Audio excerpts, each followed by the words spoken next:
Hi, welcome back to Guessagaingaming, and today I'm going to start playing a game called Age of Wonders Planetfall. Now firstly, I know this is an ongoing series of games, but I've never played any of the others, and I picked this up actually in a physical disc from Amazon. It was on a deal.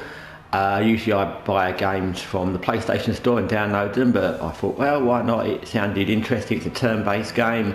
I looked at it, I thought, yeah, okay. So I have no experience with this game before I came into it. I've never played any of the series, and so I'm going to do these videos about this game in relatively short breaks because it's not a complicated game, but there's quite a lot about it. It's not like something like XCOM where the main thing is pretty straightforward, and once you've played an XCOM like game or similar, you'll get to know how they work. This is a bit different.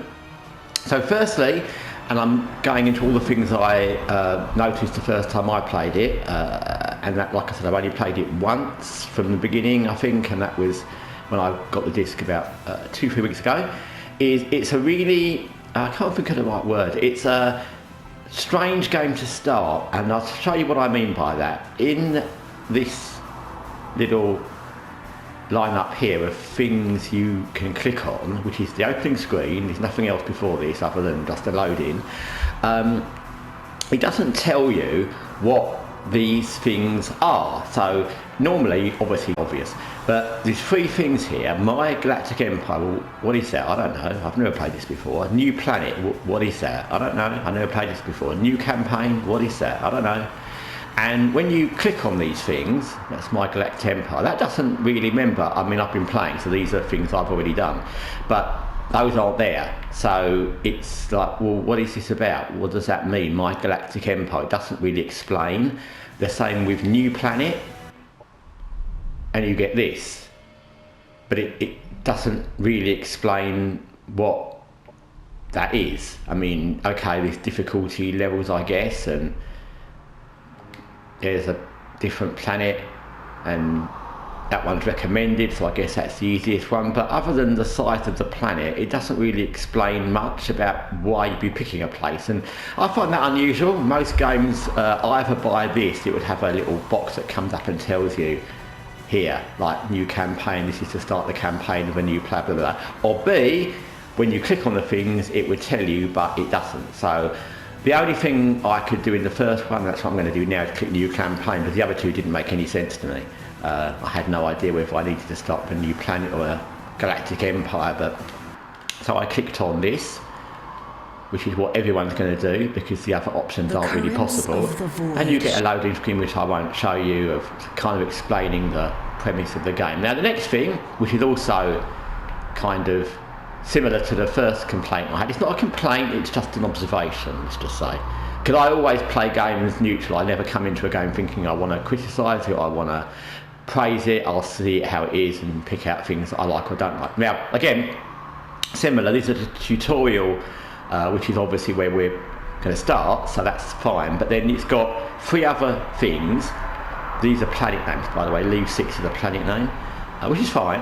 Call planets anything you want. But then I realised, I think a bit later, that these little pictures, that's obviously one kind of character which we're starting with here, and then these other obviously different characters, and it doesn't explain really what the benefits to these are. Again, in game normally it would have like a thing that would tell you a bit more of why you might pick something, but it doesn't yet. It's got a perks thing, but we've never played this, so we don't kind of know what that is and why you'd pick that. So again, it's not very well explained when you start up. It completely goes the other way once you start the game, but that's a thing I'll show you in a moment. So yeah, it doesn't really explain to you what you're picking. You will work it out, so it's not that bad. And the same with this, you'll go to the tutorial and then you can pick these and you won't suffer by picking them, but it could do with a little bit more explanation other than that, which doesn't tell you anything really, other than something kind of obvious that everything's got a benefit, but you won't know what the benefits are. And it would be a bit nice to have a bit more history about you know, who is that? The race is Vanguard. Well, okay, that's nice, but what does that mean? And, you know, who are they? Why would we pick them? It would be nice to have backstories of the different races. I think there's only 6 in this game. I think there's an extra one in the DLCs, but there's 6. So it would be nice to have a kind of backstory start off, so you could see a whole backstory, maybe like a, you know, that size on the where it says campaign, a whole paragraph or 2 there about these races, so you could kind of pick which one you might feel is suitable. But anyway, it isn't, so it's what it is. So then we go to the game, and we'll leave the challenge level as low because we're just doing this. Hero resurgence I take now to mean that they come back if they're dead, but I didn't know that again from the beginning. And there we get our guy. Vanguard LCVP the voicing in this game is fine. It's not going to be winning Oscars, but then it's a video game, but it is what it is, so it's good for what it is. Scans are showing nothing but static from the research outpost. There you go. He sounds sincere. He sounds good. He sounds like he's reading, you know, how he would talk. He looks like how he would talk, and so I've got no issue with the voicing at all. He's not that much anyway. So then you press on start, and he's on his spaceship, and he'll go there.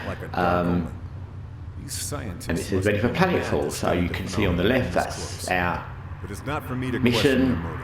Search survivors, find out what happened, the land mass, and then you just press start and you start. I would say this game is more akin to, I've not played Civilization for a long time and I didn't play much in the first place. Age of Empires or Surviving the Aftermath, things like that. It's more got turn-based combat, but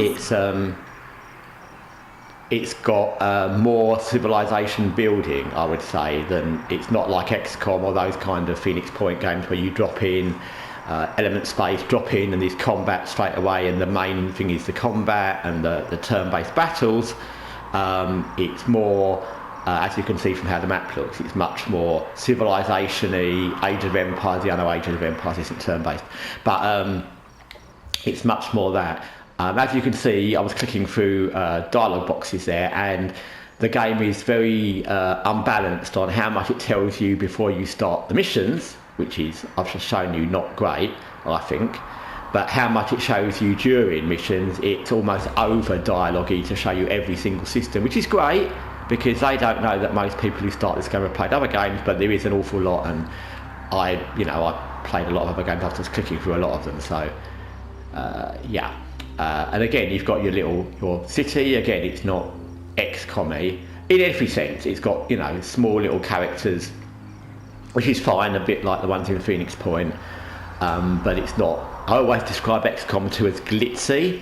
One, because all the places are shiny, all the in-city places are shiny, even the alien bases are a bit shiny and glitzy, and the graphics are big. The animations of the troops are very big. You can see that, and I like that in XCOM. It's not that every game needs to be that, but it's one of the things that's good about XCOM, because you get that extra sort of bond with soldiers, because they actually say something themselves, have individual voices, and you can see their movements, you can see their faces, whereas in this it's much more I don't know, almost like Phoenix Point in that sense, but even a bit less than that. Again, Age of Empires or something like that. So there's our base, there's our army. Now, first thing, and it's going to keep telling me that, I'm not going to keep reading all those because we'll be here forever. First thing is, when you're moving, you can see the usual, which I don't need to explain, and I'm not going to try and explain every single system in this game, is that you move like squares. In this case, they're like hexagons or whatever, pentagrams, hexagons, and you move to the limit of your movement, and then it will show you red and you can't move any further. And when you finish your movement, always remember to press the circle, because what will happen is, it doesn't matter now because this is a tutorial and we haven't got any other units, but later on, when you have more units, or even if you don't, you can go and you might want to look at that and see what that is, and it will tell you. But later on, there's a lot of that. Later on, if you don't click out of your unit and you press to look at that, your unit will end up going that way. And the reason I say that's important is later on when you have numerous units, and you will, it will want to send the unit completely in the wrong direction accidentally. And secondly, when you have you're trying to get two armies or different units to a place to do combat, and it can sometimes be quite important you get there in a certain amount of time, the last thing you want to do is forget to click out of your unit, and then you accidentally click to look at your base or something, and you'll be sending your unit back. So that's something I noticed. It's not a fault with the way the game's designed really, it's just one of those things. All games have their little things to remember, and that's the one in this game. I would say the thing I've done the most is click on the unit and it's run the wrong way or run back to base. So that's what happens. We've moved our allotted units. If you want to end your turn, which you will do quite often for various reasons because you won't have anything else to do, you press triangle and then it will say skip turn, and you skip your turn, and it will tell you 2 days since planetfall. AIVA is the kind of artificial intelligence that tells us what we're doing and what to do, but as I said, you get an awful lot of this which I had to skip through, and I did the first time I played it because it's all pretty self-apparent. Military research The things you kind of really want to know are the things at the beginning before you start that it doesn't tell you, and there's no thing to tell you. And once you get into these, again, if you've ever played any video game, this tech tree is self-explanatory. You won't know what any of these things do. There's an awful lot of tech, so you just pick the one, and it says recommended, so you know I would advise you to go for the recommended. There's also, by pressing L1 R1, you can go to society research again.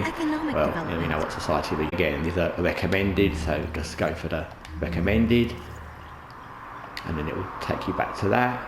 And now we've got more screens. You can click on things, and like I said, don't click on your unit first. There you can see there's something, and it will tell you what that is. Sector analysis, it's fertile plains, it's fungal, so you'll know what each sector is. And always the things with that kind of gold sports trophy above them are a mission, a thing to do, where your mission is. So when you see that, sometimes you have multiple different things, and when you see those, you'll know where to go. So we want to go there, and it will show you what's there if you click on it. So there's a green horrible bug and a white bug that looks like it's dribbling green stuff, so yuck. But unfortunately our lot is to go and kill these bugs, so that's what we're going to do. Okay, that's another thing. This is the colony interface. So again, as I said, this is much more similar to a civilization, surviving the aftermath, Age of Empires kind of game, because you'll always be coming back to your base to build things. As you can see, there's an awful lot of things to build. We'll come to that in another video, but you can build anything you want. If you go on L1, thank you, those are the units you've already got. Colonizer is self-explanatory. It's the thing that makes a new settlement when you need to. That'll come around later. And these, you won't know how good they are in this game. Whichever one you end up with, they have basic units, which is obviously a troop of the basic unit. And that owl thing, which you'll get used to, is a kind of flying drone that shoots. And they all have different things. And you can build a thing. And you won't know which thing is the best, but Specialist Training Centre sounds good. I know what the thing you get is, what it unlocks is a Vanguard Pug, and that's the thing that can heal you, and it shoots, so I'll unlock that. You may rather unlock something else, and I'll just click for all these things. You can establish a colony, we know that, but we don't want to say it's saying we can establish a colony later, but we don't want that. But anyway, we'll come to that later. So now we want to kill these bug things, because we don't like bug things. Nobody really likes bugs things. I don't think even other bugs like other bug things, especially these big giant bugs. So you have to often clear out sectors to a point to use them, which is not uncommon for most games. In this game you can still have marauding enemies and enemy installations actually in some of the sectors you control. It's just different in this game to other games. Some games you have to clear them out completely. This game you don't. There's their units. Attack power, that's self-evident, which is our attack power is a lot more. which is like a lot of these sort of games in the tutorial. It gives you an overwhelming odds chance, so you can kind of get the mechanics. Now there's going to be a load more little boxes all the time, because we've been telling us how to do stuff, and I'm not, that's good, because of course, they don't know we've played loads of these games before, but unless you haven't played these games before, you won't want to be reading all that. So you can cycle through all your units using R2, L2, and you can pick whichever unit you want to do in whichever order. Your commander, slightly kind of better. I don't like the fact they call them heroes, actually. I don't know why they call them heroes, but that's another thing. I think it sounds like a fantasy game when they call things heroes. This is like a space adventure, so calling them captain or general would be better, but that's just me, it doesn't matter. So we've got our guy, that's us, and we've got an assault bike. Another thing in this game which I will show you is on the bottom there, you click on the little movement buttons and you can see different options. It's a fire option, and you'll get different options with every different unit and every different faction. There's often a defense mode which you might as well use if you can't shoot, and you'll be able to see if you can shoot. So we'll move our bike there. We're not in range to shoot, so we might as well defend. And one of the things is that a lot of units have a defence mode. They don't all have a defence mode, and a lot of units have Overwatch, but they don't all have Overwatch, and even some units that you would think would with guns or things like that don't have Overwatch. So be very careful when you're placing units thinking you can Overwatch. They should do, they won't. So we can move that. Again, cover's the same as in almost all these games where you get that little shield thing. We will call it XCOM-like, because that's the usual term for these things. And we will go behind cover. Bearing in mind, we already know in this game we're very over leveled, so you can see who you got if you wish. We'll put those there. I'm never sure really whether it's a good thing to have very over leveled units in your sort of tutorial or not, because it kind of shows you how to do things easily, but equally you don't learn a lot other than movement. I think a game that I really like for the tutorial kind of first mission is Phantom Doctrine, and XCOM 2 is good as well, because it's not a gimme. In Phantom Doctrine you end up with two people in a mission, and there's more enemies always, so you have to be careful, you have to learn a bit of stealth. And XCOM 2, the first mission where you have 4 nobody troops, haven't got any special abilities, they're just random with machine guns, and again that's not a gimme. It's quite possible to lose at least one of your units, and I like those kind of missions where there's a slight risk, because you learn a bit more, I think, but that's just me. So there you go, we'll move them there. Overwatch, you can put people on defence. I would always recommend you put them on defence if they haven't got an Overwatch, because there's no harm. And we'll put all our people on Overwatch. That's obviously those pink little squares. Our leader, our captain general, hasn't got any Overwatch and he hasn't got a defence, so he can't do a lot. And we can end our turn. I don't know why it says skip turn and end turn differently in the mission and in the normal gameplay, but anyway, it's end turn in this, and the little disgusting alien things will all move around, and we will move in our assault bike. And then if you go down to this and click on the weapon, you'll see if you can shoot, and we can't, apparently. We haven't got any range on them, so we won't. We might move in a bit further actually. There's things you can do in which is why I said it's better to have a kind of more challenging early mission. There's things you can do in a easy gimme mission when you wouldn't do in a normal mission. Okay, so there is the firing screen.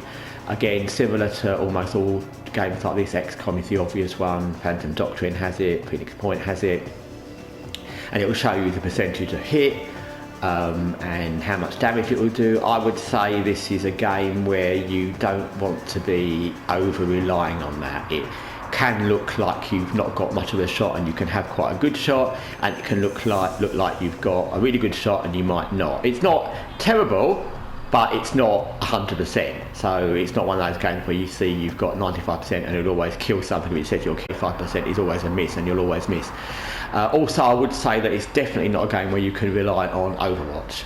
It's not a game like Element Space is the greatest example ever, because the enemies in that game overwatch you until you die, but it's not a game where you can overwatch, especially later on. You can't overwatch enemies and assume you'll kill them all just because you're overwatching them, even if you've got quite a lot of overwatch. So you'll have to actually go out and kill things yourself. So just to show you the shooting, I'll fire. I'm just going to show you the little box, and we missed. Well, you're not surprised.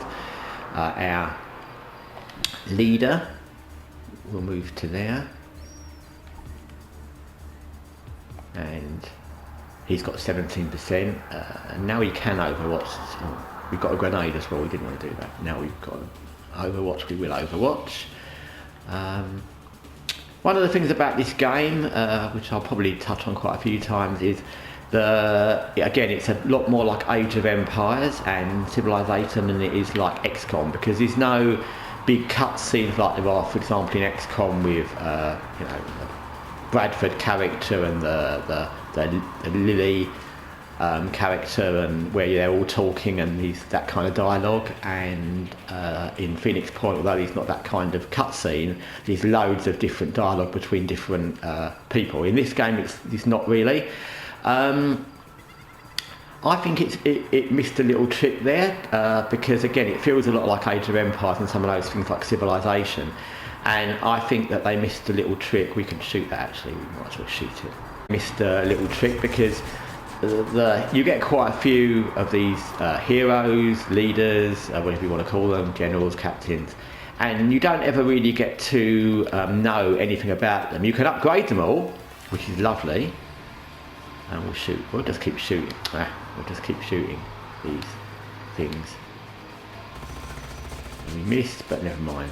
Yeah, you don't really get, other than you upgrade them, you don't really get to know any of them any more than, and I know I love making comparisons with Watch Dogs Legion, but you know one of the random NPCs walking down the street better than you do in this, because the random NPCs in Watch Dogs Legion, they have facial expressions, you can know them just by looking at them, what they're wearing, what they're doing, and they have names and they have like little backstories. And in this, even your leader is just him, and you can upgrade him, but you can't really do anything else with him. He doesn't really have a life or anything, and you don't get to know these people in any sense. That's why I said I would call these characters, another reason I'd call them captains or generals, is because they're not really heroes, because they don't come with any backstory of why they're really a hero. They're just somebody who comes along. But yeah, I would have preferred there was a little bit more emphasis on some of your main character and some of the generals. And there's not that many of them. You end up with quite a lot you can have, but you can't have that many at the same time. I think it would benefit for having a little bit more backstory, because then you'd kind of care a bit more about the characters and know them a bit better. Maybe that's just me.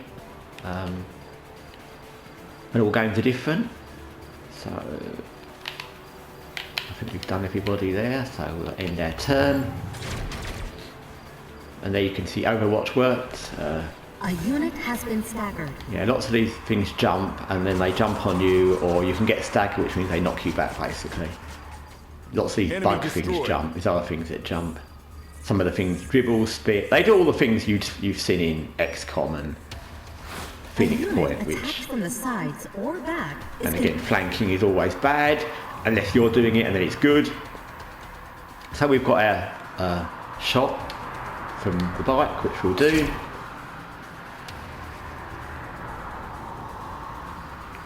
Your hero characters or your captains or whatever leaders, they can use.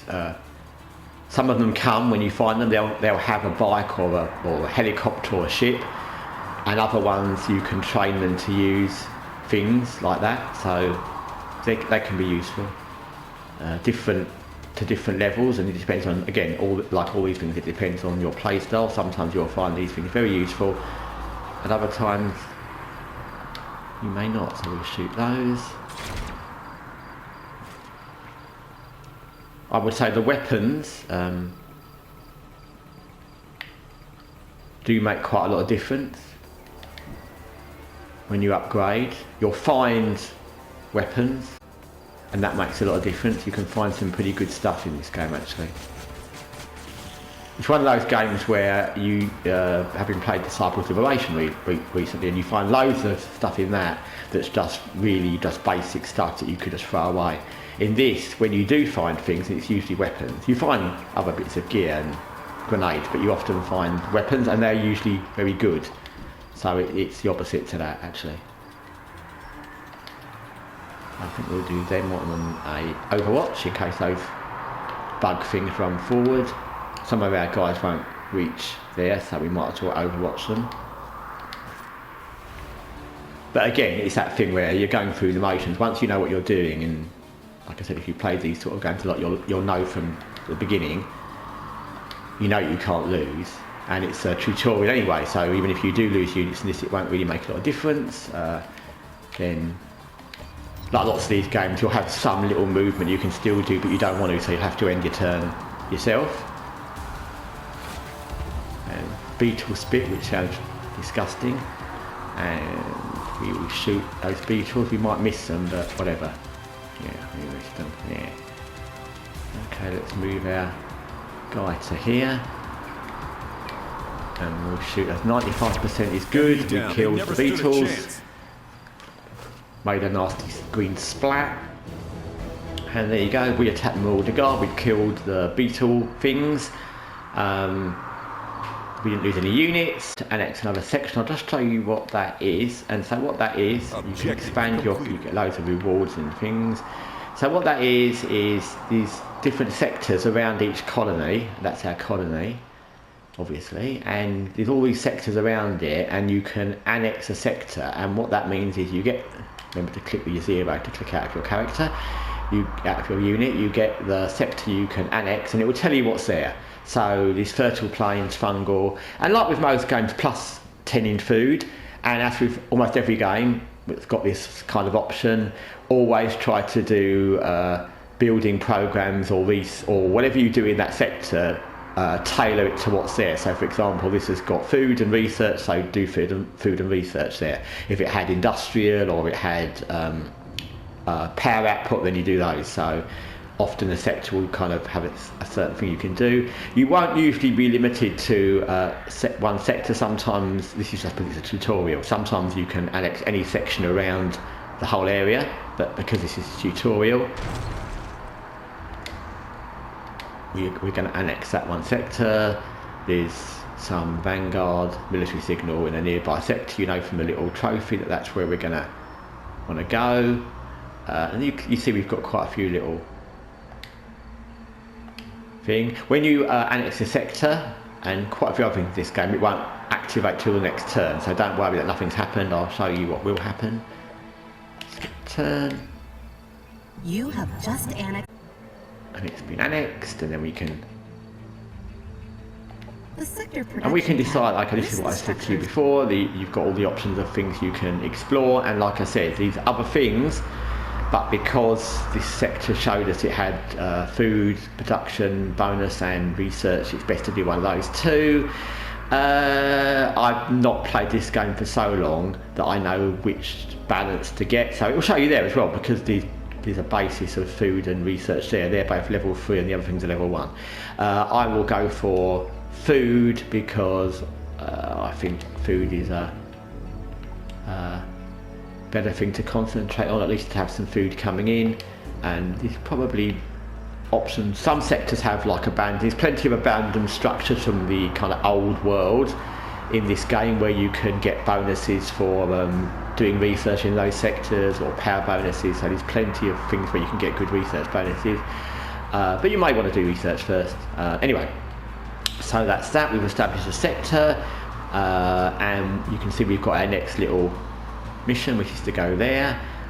If we wish now, we could probably make another unit, but we won't quite yet. You are limited, there's our guy, you are limited to 6 in an army. So when you want to have more soldiers attacking, you'll need separate armies, which is, again, fine. That's not unusual in different games. It would be complicated to have a very big army and you have to keep managing it. So having a sixth is fine. You don't need to have a leader, captain, hero in charge of each army, but you can. And the soldiers do level up, but you don't level up anyone to become a hero or a leader. They're just going to be leveled up soldiers. You only can recruit heroes. You can't level up anyone to become one, which again, I think that would have been, again, it would be a complicated mechanic probably, but I think it would have been, I would have preferred, if it was an option, to be able to, yes, recruit new heroes, but captains, whatever, but also it would be nice if your own troops could level up to a point where they could be that, but no, anyway.